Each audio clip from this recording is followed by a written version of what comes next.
योगांश studio की नई जानकारी पाने के लिए सब्सक्राइब करें और घंटी को दबाना न भूलें।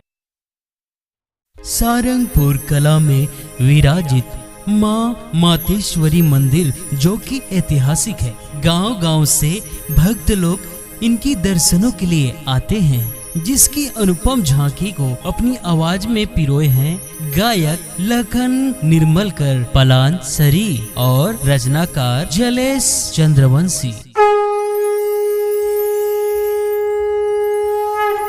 बोल दुर्गा मैया की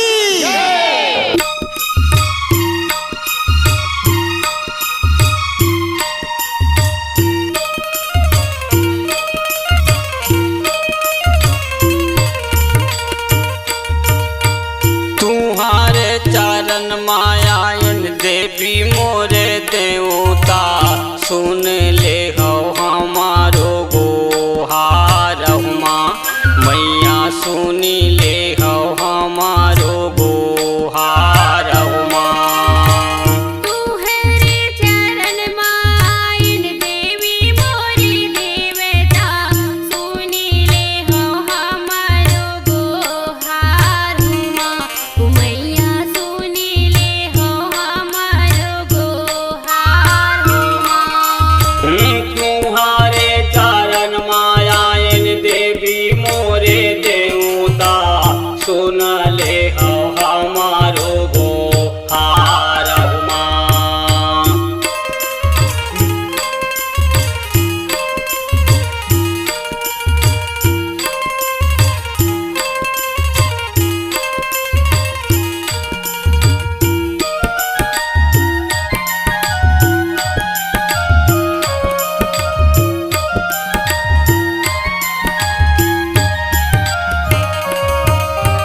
बैलम चढ़ के भोले बाबा, भोले बाबा, भोले बाबा, ब्रह्मा विष्णु ठाकुर देवता, ठाकुर देवता, ठाकुर देवता, शारद माई भैरो बाबा, भैरो बाबा, भैरो बाबा, कबीर धाम के बुढ़ा बाबा, भोरा महादेव भोरम राजा, सुन ले हो हमारो गोहार माँ मैया, सुनी ले हो हमारो गोहार माँ।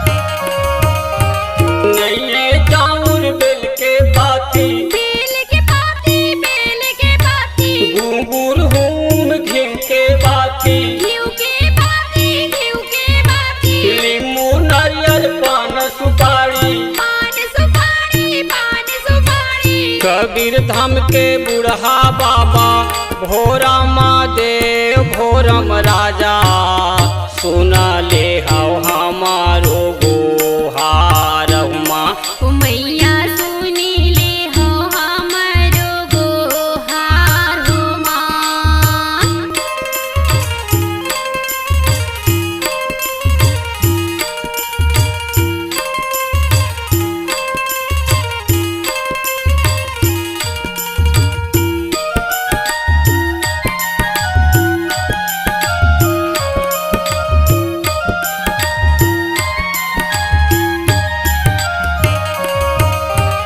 हिंगलाज के शारद माई, शारद माई, शारद माई, डोंगर गढ़ के माँ बम्हलाई, माँ बमलाई, माँ बमलाई, सूरजपुरा के राजोदाई, राजोदाई, राजोदाई, कबीर धाम के बुढ़ा बाबा, भोरा महादेव भोरम राजा, सुन ले हो हमारो गोहार माँ मैया, सुनी ले हो हमारो गोहार माँ। तुम्हारे चरण मायायन देवी मोरे देवता, सुन ले हो हमारो गोहार माँ। मैया सुन ले हमारो गोहारवा मैया सुन ले हमारो गोहारवा मैया सुन